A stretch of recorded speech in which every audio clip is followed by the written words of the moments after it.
Praise the Lord. நாள் 130 தியான பகுதி 1 சாமுவேல் 26ஆம் அதிகாரம் மற்றும் 27ஆம் அதிகாரம். 26ஆம் அதிகாரத்தை நாம் வாசிப்போமானால், அதில் சீப் ஊரார் சவுலிடத்தில் வந்து, தாவீது எசிமோனுக்கு எதிரான ஆகிலாமேட்டில் ஒளிந்து கொண்டிருக்கிறான் என்பதாக சொல்லுகிறார்கள். சவுல் தாவீதை கொலை செய்ய முயற்சிக்கிறார். எனவேதான் தாவீது வனாந்திரத்திலும் காடுகளிலும் மலைகளிலும் போய் வாசம் பண்ணுகிறான். சீப்பூராருக்கும் தாவீதுக்கும் எந்த ஒரு பிரச்சனையும் இல்லை. ஆனால் சவுல் தாவீதை தேடுகிறார் என்பதை அறிந்தவுடன் இவள் தாவீது ஒளிந்திருக்கிற இடத்தை சவுலுக்கு அறிவிக்கிறார்கள். இக்காலத்தில் இப்படிப்பட்ட ஒரு கூட்ட ஜனங்கள் உண்டு. அவர்கள் பிற ஜனங்களை பிறரிடத்தில் கோல் சொல்லி ஒருவரை மற்றொரு இடத்தில் சிக்க வைத்து அதனால் மகிழ்ச்சி அடைகிறவர்கள். தாவீதோ செழிப்பாய் வாழவில்லை. நல்ல வாழ்க்கையை விட்டு வனாந்திரத்திலும் மலையிலும் காடுகளிலும் வாழ்ந்து கொண்டிருக்கிறான். இவர்களோ அப்படி வாழ்ந்து கொண்டிருக்கிற தாவீதையும் சவுலுக்கு அவர் மறைந்திருக்கிற இடத்தை அறிவித்தார்கள். அப்பொழுது சவுல் தாவீதை தேடும்படி சீன் வனாந்திரத்திற்கு புறப்பட்டு போனான். அப்பொழுது சீப் வனாந்திரத்தில் சவுலும் சவுலுடைய படைத்தலைவனாகிய அப்னேரும் ரதங்கள் இருக்கிற இடத்தில் படுத்துக் கொண்டிருந்தார்கள். அவர்களை சூழ அனைத்து ஜனங்களும் பாளையம் இறங்கியிருந்தார்கள். அப்பொழுது தாவீது அந்த பாளையத்திற்கு சென்று, என்னோடு கூட சவுலிடத்திற்கு வருகிறவன் யார் என்பதாக அகிமேலேக்கையும் அபிசாயையும் பார்த்து கேட்கிறான். அப்பொழுது அபிசாய், நான் உம்மோடு கூட வருகிறேன் என்பதாக சொல்ல, தாவீதும் அபிசாயும் சவுல் இருக்கிற அந்த இடத்திற்கு செல்லுகிறார்கள். அப்பொழுது அபிசாய் தாவீதை பார்த்து, இந்த தேவனுடைய சத்துருவை உம்முடைய கையில் ஒப்பு கொடுத்தார். இப்போதும் நான் அவனை ஒரே குத்தாக உருவ குத்தட்டுமா என்பதாக கேட்கிறான். தாவீதோ, அவரை கொல்லாதே, கர்த்தர் அபிஷேகம் பண்ணுவித்தவர் மேல் தன் கையை போட்டு குற்றமில்லாமல் போகிறவன் யார் என்பதாக சொன்னார். அதாவது தேவனால் அபிஷேகம் பண்ணப்பட்ட மனிதன் மேல் ஒரு மனிதன் தன் கரத்தை வைக்கும் பொழுது அவன் மேல் குற்றம் சுமருமாம். எனவே பிள்ளைகளாகிய நாம் ஒரு நாளும் எந்த ஒரு நபருக்கு விரோதமாகவும் எழும்பக்கூடாது.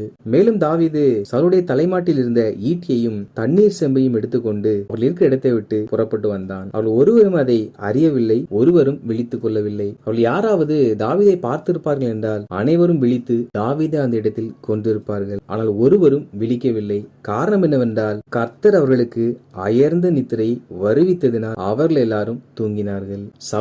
சவுலோடு கூட ஒரு பெரிய சேனையும் இருக்கிறது. அவர்கள் அனைவரும் நித்திரை மயக்கமாய் இருக்கிறார்கள். எனவே தாவீது சென்று சவுலுடைய பட்டயத்தையும் செம்பையும் எடுத்துக்கொண்டு வந்தான். தேவனோடு நடப்பதனால் வருகிற நன்மை என்னவென்றால், நாம் நம்முடைய அன்றாட பணிகளை செய்யும் பொழுது ஆண்டவராகிய கர்த்தர் நமக்கு மறைமுகமாக உதவி செய்வார். தாவீது எல்லாரையும் நித்திரை செய்ய பண்ணுங்கள் என்று ஜெபிக்கவில்லை. தாவீது தன் பணியை செய்கிறார். கர்த்தரோ தாவீதோடு இணைந்து பின்பாக இருந்து தாவீதுக்கு மறைமுகமாக கிரியை செய்கிறார். எனவேதான் நாம் தேவனோடு இணைந்து வாழுகிறவர்களாய் காணப்பட வேண்டும். அப்பொழுது தாவீது அந்த பக்கத்திற்கு கடந்து வந்து மலையின் கொடுமுடியில ஏறி உரத்த சத்தமிட்டு, அப்னேரே, உத்தரவு கொடுக்க மாட்டீரா என்பதாக சொல்லுகிறான். அப்பொழுது அப்னேர் ராஜாவுக்கு நேராக கூக்குரலிடுகிற, நீ யார் என்பதாக கேட்டான். அப்பொழுது தாவீது, நீர் வீரன் அல்லவா? இஸ்ரவேலில் உமக்கு சரியானவன் யார்? பின்னை நீர் உம்முடைய ஆண்டவனாகிய ராஜாவை காக்காமற் போனது என்ன? ஜனத்தில் ஒருவன் உம்முடைய ஆண்டவனாகிய ராஜாவை கொல்லும்படி வந்திருந்தானே. நீ செய்த இந்த காரியம் நல்லதல்ல. கர்த்தர் அபிஷேகம் பண்ணின உங்கள் ஆண்டவனை நீங்கள் காக்காமற் போனபடியினால் நீங்கள் மரணத்திற்கு பாத்திரவான்கள். ராஜாவின் தலைமாட்டில் இருந்த அவருடைய ஈட்டியும் தண்ணீர் செம்பும் எங்கே என்று பாரும் என்பதாக தாவீது சொல்லுகிறான். அதாவது சவுல் தேவனால் அபிஷேகம் பண்ணப்பட்ட ஒரு மனிதனாய் இருந்தார். அவரை சுற்றிலும் இருக்கிறவர்கள் பாதுகாக்கவில்லை என்று தாவீது குற்றம் சுமத்துகிறார். இதே போலதான் தேவனுடைய ஊழியக்காரருக்கு விரோதமாக பொல்லாத பிசாசனவன் எழும்பி கிரியை செய்து கொண்டே இருக்கிறான். தேவ பிள்ளைகளாகிய நாம் தேவன் நமக்கு கொடுத்த போதகருக்காக நாம் ஜெபிக்கிறவர்களாக காணப்பட வேண்டும். நாம் செய்கிற ஜெபமானது அவர்களுக்கு விரோதமாக வருகிற எல்லா பிரச்சனையிலும் இருந்து அவர்களை பாதுகாக்க வல்லமை உள்ளது. காரணம், அவர்கள் நமக்கென்று தேவன் கொடுத்த ஊழியக்காரர்கள். அதற்கென்று அவர்கள் அபிஷேகம் பண்ணியிருக்கிறார். எனவே நாம் தவறாமல் அவர்களுக்காக ஜெபித்து அவர்களை பாதுகாக்கிறவர்களாக காணப்பட வேண்டும். அப்பொழுது சவுல் தாவீதின் சத்தத்தை அறிந்து, என் குமாரனாகிய தாவீதே, இது உன் சத்தம் அல்லவா என்பதாக தாவீதோடு கூட பேசுகிறார். அப்பொழுது தாவீது மறுபடியும் சவுலிடத்தில், நான் என்ன குற்றம் செய்தேன்? நான் எந்த ஒரு தவறும் செய்யவில்லை என்று சொல்லி தன்னுடைய தரப்பில் இருக்கிற எல்லாவற்றையும் தெரியப்படுத்துகிறார். அப்பொழுது சவுல், நான் பாவம் செய்தேன். என் குமாரனாகிய தாவீதே, திரும்பி வா. இனி உனக்கு ஒரு பொல்லாப்பும் செய்யேன். இதோ நான் மதியற்றவனாய் மகா பெரிய தப்பிதம் செய்தேன் என்பதாக சொன்னார். அதற்கு தாவீது, இதோ ராஜாவின் ஈட்டி இங்கே இருக்கிறது. வாலிபரில் ஒருவனை இப்புறம் வந்து அதை வாங்கி கொண்டு போகட்டும் என்பதாக சொல்லுகிறார். சவுல் தன் தப்பிதத்தை உணர்ந்து கொண்டார். எனவே தாவீதை திரும்பி வரும்படி அழைக்கிறார். ஆனால் தாவீதோ பட்டயத்தை மீட்டி வாங்கிக் கொள்ள வாலிபரை அனுப்பும் என்று சொல்லுகிறார். இதில் தாவீது சவுலை மன்னித்து விட்டார். ஆனால் சவுலோடு கூட ஐக்கியம் வைக்கவில்லை. தேவ பிள்ளைகளாகிய நாம் யாவரையும் மன்னிக்க வேண்டும், ஏற்றுக்கொள்ள வேண்டும். ஆனால் நாம் ஒரு நாளும் அவர்களோடு கூட ஐக்கியத்தில் இருக்கிறவர்களாக காணப்படக்கூடாது. எல்லாரையும் மன்னிப்போம், எல்லாரையும் நேசிப்போம், ஆனால் ஒருவரும் ஐக்கியம் வைத்துக் கொள்ளாதபடிக்கு நாம் அதில் மிகுந்த எச்சரிக்கையுள்ளவர்களாய் காணப்பட வேண்டும். அப்பொழுது சவுல், என் குமாரனாகிய தாவீதே, நீ ஆசீர்வதிக்கப்பட்டவன், நீ பெரிய காரியங்களை செய்வாய், மென்மேலும் பலப்படுவாய் என்பதாக சொன்னான். எந்த வாய் தாவீதை கொல்ல வேண்டும் என்று சொன்னதோ அதே வாய் தாவீதை ஆசீர்வதித்ததை நம்மால் பார்க்க முடியும். நம்முடைய வாழ்க்கையிலும் கூட நமக்கு விரோதமாக எந்த நாவு குற்றப்படுத்துகிறதோ அதே நாவை கர்த்தர் அவர்களை உயர்த்தும்படிக்காக மாற்றுவார். 27ஆம் அதிகாரத்தை வாசிப்போமானால், தாவீது சவுல் எப்படியும் தன்னை ஒரு நாள் கொலை செய்வான் என்று பெலிஸ்தரின் தேசத்திற்கு போய் மாயோகின் குமாரனாகிய ஆகீஸ் என்னும் காத்து ராஜாவிடத்தில் போய் சேர்ந்தான். அங்கே தாவீதும் தாவீதோடு கூட இருந்த அந்த 600 மனுஷரும் தாவீதின் வீட்டாரும் ஆகீஸ் இடத்தில் தங்கியிருந்தார்கள். அதாவது தாவீது இஸ்ரவேல் தேசத்தில் இருந்த வரையிலும் எங்கு சென்றாலும் சவுல் துரத்தி சென்றான். ஆனால் தாவீதோ இஸ்ரவேல் அல்லாத பெலிஸ்தர் தேசத்துக்கு சென்ற என்று கேள்விப்பட்டதுக்கு பிற்பாடு இருந்து சவுல் தாவீதை துரத்துவதை விட்டுவிட்டான். அப்பொழுது தாவீது ஆகீஸ் ராஜாவை நோக்கி, உடைய கண்கள் எனக்கு தயை கிடைக்குமானால் நான் வாசம் பண்ணும்படி நாட்டில் உள்ள ஊர்களிலே ஒன்றில் எனக்கு இடம் தாரும், உடைய அடியான் உம்மோடு கூட ராஜதானி பட்டணத்திலே வாசமாய் இருப்பானேன் என்றான். அப்பொழுது ஆகீஸ் அன்றைய தினம் சிக்லாக்கை அவனுக்கு கொடுத்தான். அதாவது தாவீது ஆகீஸ் ராஜா இருக்கிற அந்த பட்டணத்தில் தான் வாசம் பண்ணினான். அவர்களோ தேவனை அறியாதோர் என்ற நிமித்தமாக தாவீது தனக்கென்று ஒரு தனி பட்டணம் தரும்படியாக கேட்டு சிக்லாக்கை பெற்றுக்கொண்டான்.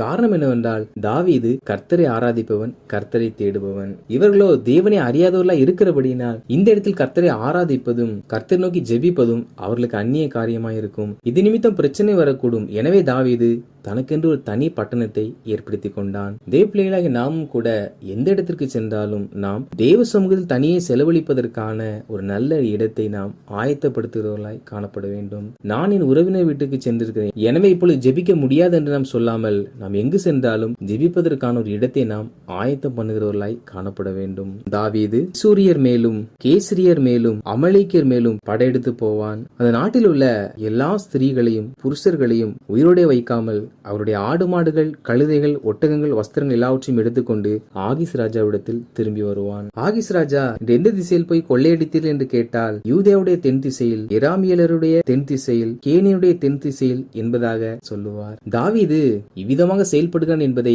அறிந்த ஒரு மனிதன் இருப்பான் என்றால் அவனதை காத்து ராஜாவுக்கு அறிவிப்பதற்கு முன்பாகவே தாவீது தன் ரகசியங்களை தெரிந்த எல்லா மனிதர்களையும் கொலை செய்து விடுவானாம். தாவீது பெலிஸ்தருடைய நாட்டில் இருக்கும் போதெல்லாம் இவ்வாறாக செய்து வந்தான். தாவீது இஸ்ரவேல் அல்லாதவர்களை கொலை செய்து அவரிடத்திலிருந்து கொள்ளையடித்து வந்து இஸ்ரவேல் தேசத்தில் போய் கொள்ளையடித்த என்று சொன்ன வார்த்தைகளை ஆகீஸ் கேட்டவுடன் அவன், தாவீது இஸ்ரவேலராகிய தன்னுடைய ஜனங்களை எல்லாம் வெறுக்கும்படி செய்கிறான், என்றைக்கும் அவனின் ஊழியக்காரனாய் இருப்பான் என்பதாக அவன் தனக்குள் சிந்தித்துக் கொண்டான். அதாவது தாவீது தன்னுடைய ஜனங்களையே பகைத்து அவர்களுக்கு விரோதமாய் அவன் இருக்கிறான் என்பதாக ஆகீஸ் நினைத்துக் கொண்டான். ஆனால் தாவீதோ இஸ்ரவேல் ஜனங்களுக்கு விரோதமாய் எழும்பாமல் அவன் இஸ்ரவேல் அல்லாத ஜனங்களை தான் கொலை செய்து அவர்களுடைய பொருட்களை கொள்ளையடித்தான். ஆனால் இஸ்ரவேல் ஜனங்களுக்கு விரோதமாக நான் சென்றேன் என்று சொன்னது நிமித்தமாக ஆகீஸ் தாவீதை மிகவும் நம்பினான். தேவ பிள்ளைகளாகிய நாமோ ஒரு நாளும் பிறர் நம்ப வேண்டும் என்பதற்காக நாம் எந்த ஒரு காரியங்களையும் மாற்றி சொல்லக்கூடாது. இங்கே தாவீது செய்த காரியம் தவறா என்று கேட்போம் என்றால் அவர்கள் வாழ்ந்த காலம் நியாயப்பிரமாணத்தின் காலம். எனவே அந்த காலத்தில் தேவ ஜனங்கள் மாத்திரமே பாதுகாக்கப்படுவார்கள். தேவன் அல்லாத ஜனங்களை சங்கரிக்க வேண்டியது அவர்களுக்கு தேவன் கொடுத்த கட்டளையாகும். ஆனால் நாம் வாழ்கிற இந்த காலம் கிருபையின் காலம். இந்த காலத்தில் எல்லா ஜனங்களும் ரட்சிக்கப்பட வேண்டும்.